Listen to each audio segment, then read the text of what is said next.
बच्चों को ये लगता है कि जो हमारी फैमिली है, ख़ासतौर पे जो पेरेंट्स हैं, उनका सब कुछ पहले तो हमारा है और उसके बाद ये उनकी ज़िम्मेदारी है, वो जहाँ से चाहें, जैसे चाहें हमारी ज़रूरियात को पूरा करें। तो कहीं ना कहीं पे ये पैगाम पेरेंट्स ही बच्चों को दे रहे होते हैं कि छोटे होते साथ कि तुम्हारी जो परेशानी ये नहीं कि मैं कहाँ से ला रहा हूँ, तुम्हारा काम है सिर्फ प्रोड्यूस करना, रिजल्ट्स, अच्छे रिजल्ट्स प्रोड्यूस करो, तुम ग्रेड्स ले लो। अब वो जो एक मैसेज डिलीवर कर दिया ना कि हम गिव एंड टेक वाला जो एलिमेंट है, तो उसमें बच्चा अपनी इनपुट दे ना दे, बाप ने वो वादा ज़रूर निभाना है, वो जो कि मैं जहाँ से कर रहा हूँ वो तुम्हारी जिम्मेदारी नहीं है। तो यहाँ से ही फैसिलिटेशन का अमल स्टार्ट होता है, वो जो एनेबलिंग वाला है। और जब एनेबल करते रहते हैं और फिर वो जो गिव एंड टेक पे एक डिसीजन सेट हुआ होता है ना, गोल सेट हुआ होता है कि अब क्योंकि हमारा तो ये डिसाइड हुआ था कि मैं आपकी हर ख्वाहिश पूरी करूँगा और जवाब में आप भी कोई रिज़ल्ट प्रोड्यूस करेंगे, तो वो जब नहीं पूरा होता तो वहाँ पे प्रोवोकिंग आती है, ताल्लुकात की ख़राबी वहाँ पे आना शुरू होती है, जब पेरेंट्स हर्ट होना शुरू हो जाते हैं। अच्छा, जो फीलिंग है हर्ट होने की, लेट डाउन फील करना, ऑकवर्ड फील करना, दुखी होना, ये वो फीलिंग है जो कि पेरेंट्स फुली एक्सप्रेस नहीं कर पाते हैं। जब एक्सप्रेस नहीं करते, वो होल्ड करते हैं और फिर उसको डिफरेंट रवैयों से एक्सप्रेस करते हैं, जिस पे वो खामोश हो जाते हैं। डिस्कशंस उनकी बड़ी पुअर हो जाती हैं, पुअर कम्युनिकेशंस हुई तो टाइम पे बात हुई, अगर कभी बात हुई भी तो ताना ज़्यादा चलते हैं, रिवेंज पे डिस्कशन होती है, या कोई इस तरह की बात करते हैं जिससे पेशेंट ये मैसेज ले लेता है कि शायद my parents they are not happy with me, और शायद मुझसे कोई ऐसी मिस्टेक हो रही है। तो बेसिकली जो अभी सर ने बड़ी अच्छी बात की ना कि लिमिटेड वसाइल के साथ, लिमिटेड एनर्जीज के साथ, लिमिटेड उनके इमोशंस, और वो भी कुछ इमोशंस खुद के लिए भी तो चाहिए होते हैं ना, we need to consume the energies, हमारी भी तो कंजम्पशन है। उसके साथ भी जब हम वी ऑलवेज देयर वाला एक मैसेज देते हैं, तो फिर दूसरी पार्टी का फॉर ग्रांटेड लेना भी ज़रूरी हो जाता है। तो जब इलाज में आप आते हैं और स्टार्ट में जो पहली बात हम बहुत ज़्यादा कॉमन करते हैं, जो बेस है, वो इसी चीज़ पे हम रोकते हैं कि अब अपने रवैयों पे नज़रसानी की ज़रूरत है। ये मैं फैमिली की बात कर रही हूँ, पेशेंट की बात नहीं करी, कि फैमिली अब वो रवैये उनको ज़हन में रखे जिनकी वजह से मरीज़ की बीमारी या मरीज़ के बुरे मजाज रवैयों ने ज़ोर पकड़ा। और उन रवैयों में सबसे पहला कौन सा होगा आपके ख्याल में? फैमिलीज़ बताएं मुझे। पहला क्या था? अनेबलिंग, जिसको हम कहते हैं सहूलतकारी, यानी आप बिला वजह से एक फ़िक्र भी करना ना, सारा दिन फ़िक्र करते रहना और उनकी फ़िक्र में कुछ ना खाना पीना अनेबलिंग में आता है। अपनी ख्याल छोड़ देना, परेशान होते रहना, और ये सोचना कि वो तो अच्छी कंडीशन में नहीं है तो मैं मुँह धो के, तो ये तो मेरा तो मुँह धोना भी नहीं बनता ना, मेरा तो खाना खाना नहीं बनता। बिल्कुल, एग्जैक्टली। और वो फिर सोते में बार बार से देखना, ये वो रवैये हैं जो कि हम कॉमन सेंस से तो ऑपरेट कर रहे होते हैं, मे बी आप अपनी प्रेजेंस तो उसको शो कर रहे हो मगर ये रिजल्ट नहीं प्रोड्यूस कर रहे होते। अगर आप देखें अपने लव्ड वन को, तो कोई रिजल्ट प्रोड्यूस होता नहीं इन रवैयों से, यानी आप कंट्रोलिंग भी कर रहे होते हैं, चेक भी रख रहे होते हैं, एफर्ट भी मार रहे होते हैं, लेकिन रिजल्ट नहीं प्रोड्यूस होता। रिजल्ट तब प्रोड्यूस होने लगता है जब आप साइंटिफिकली उन इश्यूज को एड्रेस करना शुरू कर देते हैं जो कि आपके लव्ड वन की बीमारी की रीजंस होते हैं। ठीक है, यानी जो बीमारी है, बेसिकली बीमारी की कॉन्सेप्ट को समझना, खुले दिल के साथ उसको एक्सेप्ट करना, उसके बारे में बात करते हुए कंफर्टेबल फील करना,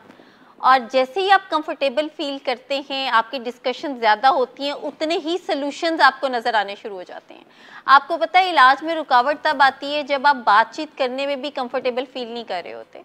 तो आप थोड़ा डिटैच्ड होते हैं, बात होती है तो बातचीत भी मर्जी की नहीं होती, तो एंड अप क्या होता है? फसाद हो रहा होता है। वहाँ से आपकी कम्युनिकेशन गैप आता है, और जब कम्युनिकेशन गैप आता है तो उससे फिर आपको ये लगता है कि इनके पास मेरे मसाइल का हल नहीं है, ये जो माँ बाप है मेरे, ये मेरे मसले नहीं समझेंगे। और माँ बाप के भी पीछे एक पूरी रील चल रही होती है जो कि डे वन से उन्होंने एफर्ट पुट की होती है ना, तो वो पूरी रील चल रही होती है, तो उनको लगता है कि इतना कुछ करने के बावजूद भी इसको अगर ये लगता है तो ठीक है, we are not there for him. मगर ऐसा होता नहीं कि वो आपको छोड़ भी दें, मगर उनको वो जो एक कॉमन सेंस से वो चला रहे होते हैं चीज़ों को, उससे रिजल्ट्स नहीं मिल रहे होते हैं। तो डिजीज़ कॉन्सेप्ट के लिए अपना एक तो प्रिपेयर करें, इस चीज़ को एक्सेप्ट कर लें कि एक बीमारी है, एक ऐसी बीमारी है जिससे अब आपकी बॉडी ने नो कह दी है, ऐसी बीमारी है जिसको मैनेज करने के लिए actually you have to understand that you have to shift your paradigms, you have to manage your moods actually and you have to learn about it। आपने बार बार यही पूछना है कि कैसे मुझे आप हेल्प कर सकते हैं कि मैं अपने मूड को मैनेज करूं, मेरा वो मूड जो मेरे कंट्रोल में नहीं होता, एब्रप्ट चेंजेस आती हैं, विद मेडिकेशन भी आखिर में अपना ये पैराडाइम क्यों नहीं शिफ्ट कर पाता, क्यों मैं एकदम से इतना एग्रेसिव हो जाता हूँ और रिएक्टिव क्यों होता हूँ, रिएक्टिव जो नहीं होते तो फिर वो क्या ऐसा प्रेजेंट करें कि वो अपनी बात भी बताएं। अच्छा, आप सबसे मैं ये पूछूं कि एक तो रिएक्टिव अप्रोच होती है, इसके ऑपोजिट क्या होगा,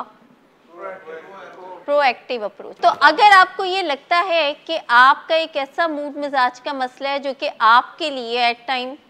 दूसरों के लिए भी डिफ़िकल्टीज क्रिएट कर रहा है,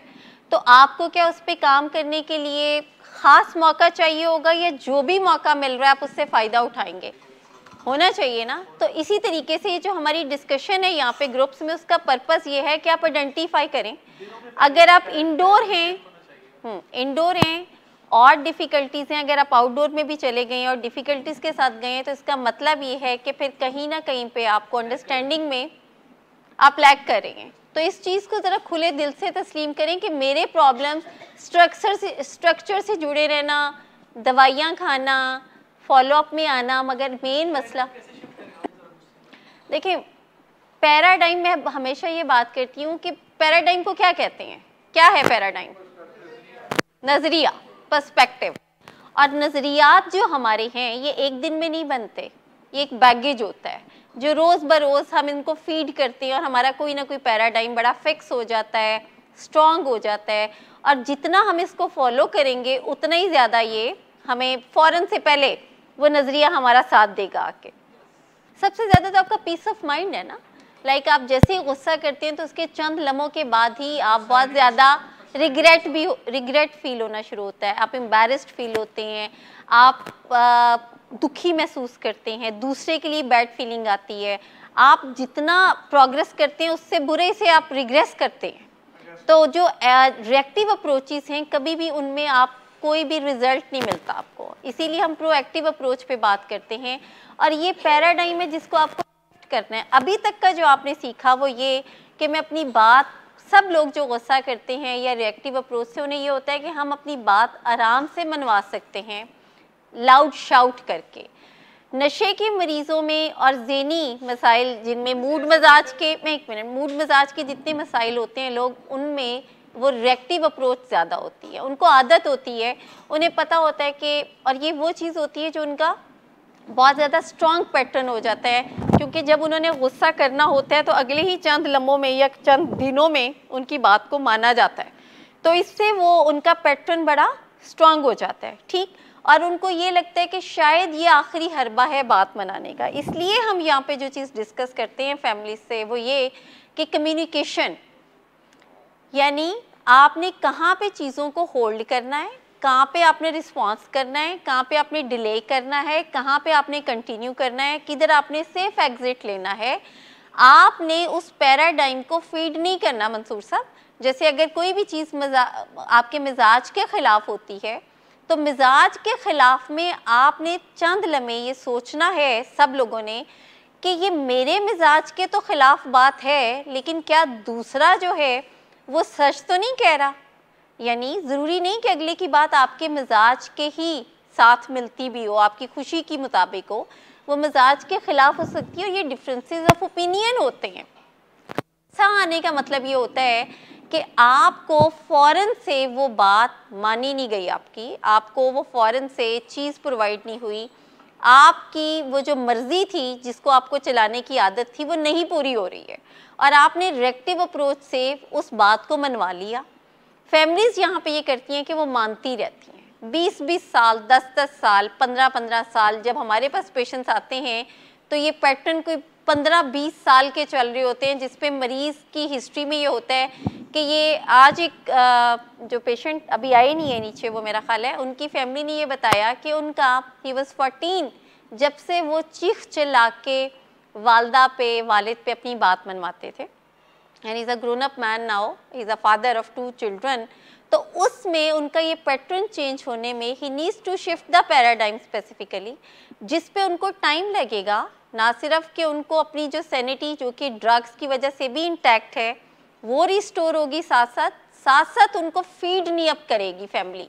कैसे नहीं करेगी? यानी वो जो पहले उनके गुस्से से घबरा के अनेबल कर देती थी या छुप जाती थी या बातचीत ख़त्म कर देती थी या डर के बात मान लेती थी, या उनकी जो भी डिमांड है बीवियां कभी पूरी कर देती हैं ना, कभी माएँ पूरी कर देती हैं, कभी वालिद पूरी कर देते हैं। जब वो नहीं होगा और असर्टिवली डील किया जाएगा, यानी अगर आपको ये लगता है कि ये बात मेरी नहीं, हमने इसकी माननी और इससे ताल्लुकात ख़राब होंगे, तो उस पर आप सेफ़ एग्ज़िट ले लें। सेफ़ एग्ज़िट कैसे लेंगे? लड़ाई झगड़े में से आसानी से कैसे हम साइड पे हो सकते हैं?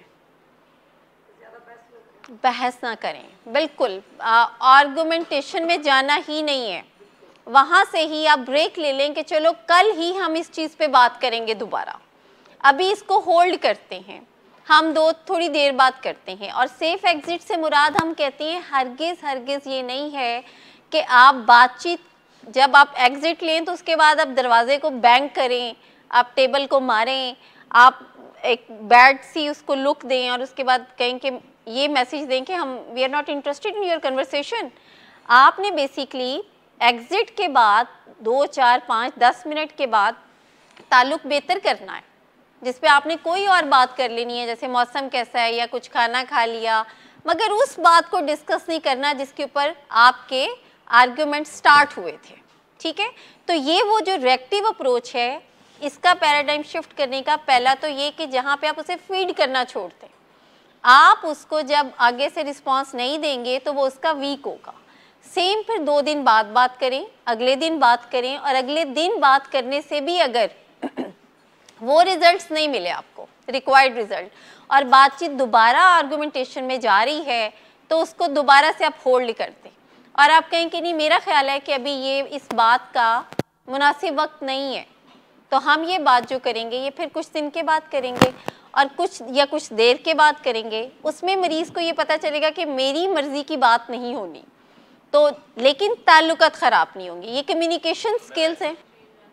हाँ, आपके ताल्लुकात, रूटीन, रवैये, ये वो चीज़ें, वो पैटर्न्स हैं कि जब आपके घर वालों को लगे कि इनमें बहुत चेंज आ गया है और इसका मतलब है कि कहीं ना कहीं पे कोई ना कोई ऐसा एक्टिविटी है जिसकी वजह से अब ये सारा सिनेरियो घर का चेंज हो गया है। दुनिया में जो ज़्यादातर लोग हैं वो ये समझते हैं कि नशे की बीमारी और ज़हनी मसाइल की वजह क़ुव्वत इरादी की कमी है, यानी विल पावर ना होने की एक वजह ये है। दूसरा, अगर आपकी सेल्फ इस्टीम लो है, जबकि हकीकत इसके बिल्कुल बरक्स है। आपके ख्याल में क्या विल पावर से आप कोई भी प्राइमरी क्रॉनिक डिजीज़ को ट्रीट कर सकते हैं? आपको टू सम एक्सटेंट, यानी आप अपने आप को प्रिपेयर कर सकते हैं फॉर ट्रीटमेंट, यानी सेल्फ इस्टीम से, विल पावर से you can give push to yourself कि मैं जो हूँ वो थोड़ा बेहतर है कि मैं किसी से बात कर लूँ अपने मत। सेल्फ इस्टीम आपको इतना हेल्प करेगी कि आपको बातचीत में आसानी हो जाएगी। आप बता देंगे कि मेरी ये मजबूरी है, ये मुझे डिफ़िकल्टीज़ हैं, ये मेरी डेफिशिएंसीज़ हैं और मुझे इसमें सपोर्ट चाहिए। लेकिन हकीकत में इसके बरक्स है, जैसे आप अपनी शुगर की बीमारी को या हार्ट डिजीज़ को अपनी विल पावर से नहीं कोप कर सकते, ऐसे ही है ना। आप डिप्रेशन, जो क्लिनिकल डिप्रेशन है, जो डिफाइंड क्लिनिकल डिप्रेशन, उसको आप विल पावर से ओवरकम नहीं कर सकते। उसके लिए आपको बाकायदा इलाज की ज़रूरत है। बाइपोलर को आप विल पावर से नहीं मैनेज कर सकते हैं। आप अपने मूड को हर मुमकिन हद तक मैनेज करने की कोशिश करेंगे, मगर उसमें भी बहुत नुकसान होंगे। जैसे विल पावर से आप कोई बिज़नेस स्टार्ट कर सकते हैं अपने मेनिया में, विल पावर से आप अपना ताल्लुकात बेहतर कर सकते हैं, आप गाड़ी चलानी सीख सकते हैं, विल पावर से आप काम कारोबार कर सकते हैं, ज़ोर लगा के पुश करके आप कोई डिग्री ले सकते हैं। मगर अल्टीमेट अगर बीमारी है तो वो आपको दोबारा से मसाइल में एक्चुअली ये वो सब के सब हमारे मिस्टेकन बिलीफ कह लें, अगर ज़रा थोड़ा सा हार्श सा वर्ड है, मगर ये जस्टिफाई करते हैं हम कॉमन सेंस से, जिसमें हमें लगता है बचपन में मोहब्बत नहीं मिली थी, बहुत बचपन का ट्रॉमा था, बहुत बचपन का लॉस था, मुझे क्योंकि प्रॉपर तवज्जो नहीं मिली, मेरी बहन भाई आगे निकल गए, मैं बहुत पीछे रह गया, माँ बाप ने मेरे पे वो स्पेंड नहीं किया, वालदा ने ख्याल नहीं रखा। ये वो सब चीज़ें हैं जिसको हम ढूंढ ढूंढ के लाते हैं सिर्फ इसलिए कि हम उसको बहुत ज़्यादा से क्लियर चिट दे दें कि नशे का कसूर नहीं है, नशा मेरी बीमारी नहीं है। एग्जैक्टली हम जस्टिफाई करते हैं ये बीमारी नहीं है, ये बेसिकली सोशली मैं इतना ज़्यादा डिप्राइव्ड और इतना मैं अपने आप को बिलिटल फील करता था कि मैं उसको बूस्ट करने के लिए, हाई करने के लिए फिर नशा करता था, और उसके बाद मेरे मसाइल जो थे वो बेहतर हो जाते थे, यानी मसला जो था वो उसको मसला नज़र नहीं आ रहा होता। अच्छा, ये आपका एक पैराडाइम तो हो सकता है, आपका एक पीयर प्रेशर आ सकता है, आपको एक पैराडाइम हो सकता है, आपका एक कल्चरल और सोशल एस्पेक्ट हो सकता है, ये आपकी अवेलेबिलिटी हो सकती है, लेकिन ये फिर उसके बाद आपके ब्रेन की केमिस्ट्री है कि वो उसे कैसे डिफ़ाइन कर रही है। यानी अगर आपने सोशली एक्सपोजर कर लिया और उसके बाद आपसे किसी ने रीज़न पूछी, तो उसमें आप कहेंगे कि क्योंकि ये जो मेरे साथी थे करने वाले, उनको मैंने बहुत अचीवमेंट्स में देखा था, तो एक जस्टिफिकेशन हो जाती है। लेकिन जब हम डिज़ीज़ की बात करते हैं, ख़ास तौर पे प्राइमरी क्रॉनिक डिज़ीज़ की, तो उसमें हम इस चीज़ को क्लियर करते हैं कि इसके पीछे सिर्फ आपके प्राइमरीली मूड मिजाज के मसाइल होते हैं, यानी आप एंक्शियस होते हैं, आप डिप्रेसिव होते हैं, आप बाइपोलर होते हैं, आपसे आपका मूड मैनेज नहीं होता, तो उसमें चांसेस होते हैं कि कोई भी ऐसी अटेम्प्ट, एक्शन, सपोर्ट, एड आप फ़ौरन से वल्नरेबल करेगी आपको, यानी ट्रिगर्स। सेकंड जो बात हम करते हैं, ये करते हैं कि इसमें जब आप करते हैं तो उनमें बहुत सारे लोग हैं जो यूज़र्स में आते हैं और चंद जो यहाँ हैं जो एडिक्ट्स में आते हैं। एडिक्ट्स वो हैं जिनकी बॉडी नो कह देती है। आप नशा करते हैं मगर उसका टॉलरेंस जो है बॉडी में वो इतना डेवलप होता है कि वो उसको कंज्यूम नहीं करता, नो कह देता है, और वहाँ फिर आपके मसाइल आना शुरू होते हैं, जिन मसाइल में लो सेल्फ इस्टीम आती है, जिन मसाइल के अंदर आपके मूड्स के इश्यूज़ आते हैं, आपका एग्रेशन आता है, आपकी रिएक्टिव अप्रोच आती है, आपके ताल्लुकात की ख़राबी आती है, आप के इस तरीके से कोई इनसेन से डिसीजंस आते हैं जिसमें लॉसेस होते हैं, गैम्बलिंग आती है। ये वो सब मसाइल हैं जो कि फिर जिनको हम सोशल डोमेन्स में लेते हैं, जैसे इसकी 4 डोमेन्स हैं ना मेन जो इफ़ेक्ट होती हैं, जिसमें bio, psycho, social and spiritual. तो ये चारों जो डोमेन्स हैं ये नशे की बदौलत आपकी इफ़ेक्ट होती हैं। तो फिर हमें लगता है कि अब चीज़ें हमारी अनमैनेजेबल है, तो वहाँ पे मरीज़ फिर कोशिश करता है कि नशा करता हूँ सिर्फ इसलिए क्योंकि जो मेरा 25 साल पहले चाइल्डहुड का ट्रॉमा था वो हील नहीं हुआ था, तो वो एक रीज़न है मेरे नशा करने की। जबकि हम ये बताते हैं कि ये वो आपके पैराडाइम्स हैं जिन पैराडाइम्स को आपको शिफ्ट करने की ज़रूरत है। That's why you guys are here. Indoor treatment specifically कि जहाँ पे आप अपने पैराडाइम को शिफ्ट करते हैं, यानी नज़रियात, यानी अगर आपका ये नज़रिया है कि मेरा चाइल्डहुड ट्रॉमा ही रीज़न है, तो हम कहते हैं कि that's gone now, that's a past. अब उसको लेके आप अपना अगर करंट लाइफ पे फोकस नहीं कर रहे हैं तो रिजल्ट्स नहीं आएंगे आपको। तो उसमें हम ये कहते हैं कि आपने अपने उन न्यूरल पाथवेज पे काम करना है, ओल्ड पैराडाइम्स को शिफ्ट करना है विद द न्यू पैराडाइम्स, और इलाज उसी सिलसिले की कड़ी है। यानी जो इंडोर ट्रीटमेंट है स्पेसिफिकली ये सिर्फ इट्स अ प्रिपरेशन जिसमें आप तैयार करते हैं खुद को कि हमने अपने आप को किस तरीके से मैनेज करना। एट टाइम पैराडाइम एक लम्हे में शिफ्ट होता है, ये वो टर्निंग पॉइंट लाइफ का होता है जिसमें आपको एक लम्हा लगता है बस इस अंडरस्टैंडिंग में कि अब मैंने ये नहीं करना। और एट टाइम जब आपका दिल नहीं, वो जो दिल ना मानने वाली स्टेटमेंट है ना, एक्सेप्टेंस वाली, सरेंडर करने वाला, ईमान लाने वाली स्टेटमेंट्स हैं ही स्पेसिफिकली जिस पे आपने अपने दिल को मनाना है